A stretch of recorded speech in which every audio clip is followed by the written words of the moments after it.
और मुझे उम्मीद है कि 2 दिन जिस तरह हम हँसे हैं, आप भी हँसे होंगे, खूब लत्ते लिए होंगे और खूब जो है ना हमारा खून बढ़ा है जिस तरह, आपका भी बढ़ा होगा। तो जनाब भारत के इस दावे के मुताबिक 5 तैयारे और 1 बड़ा तैयारा उन्होंने मारा है।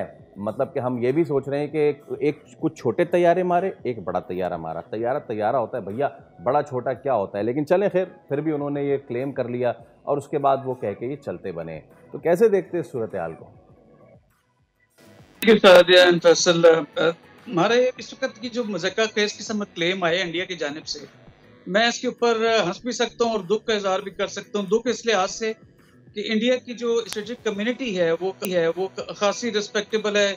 और स्ट्रेटेजिक कम्युनिटी चाहे वो यूके की हो, यूएस की, Pakistan, China, what ever country, उनकी जानिब से इस तरह का क्लेम आना 3 महीने के बाद कि हमने जहाज गिराए हैं, इन जहाज़ों का गिराया जाना 3 महीने के बाद ऐसा मौका है जब बेसिकली वो कहा जाता है कि ऐसा मौका जो आपको जंग के बाद याद आए, उसको अपने मुंह के ऊपर मार लेना चाहिए। तो एग्जैक्ट। लिहाजा इस तरह की मुज़क्कर केस क्लेम करना ना सिर्फ उनके डोमेस्टिक ऑडियंस के लिए जो है काबिल कबूल नहीं है, बल्कि इंटरनेशनल लेवल के ऊपर इंडिया जो अपने आप को लार्जेस्ट डेमोक्रेसी क्लेम करता है चाइना के बाद और 4th लार्जेस्ट आर्मी है उसकी, तो उसके हिसाब से उसका इस तरह से क्लेम किया जाना मैं समझता हूँ उसके अपने लिए हजीमत का बायस बनेगा और इसके साथ साथ जगहसाई का बायस बनेगा।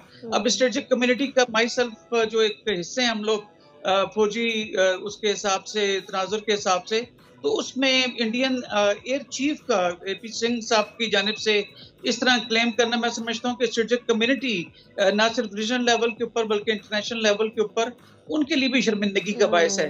तो जैसे आसिफ साहब ने जो हमारे डिफेंस मिनिस्टर हैं, उन्होंने भी कहा कि आप अगर क्लेम करते हैं तो ठीक है, आप इंटरनेशनल एम्पायर या न्यूट्रल एम्पायर रहें, अपने राफेल और सू-30s को काउंट करवा लें और आप समझते हैं कि नंबर पूरे हैं तो ठीक है, हम क्लेम उसको एक्सेप्ट करेंगे। लेकिन इंडिया ने ना पहले उसको एक्सेप्ट किया था, ना यूनाइटेड नेशंस को एक्सेप्ट करेगा।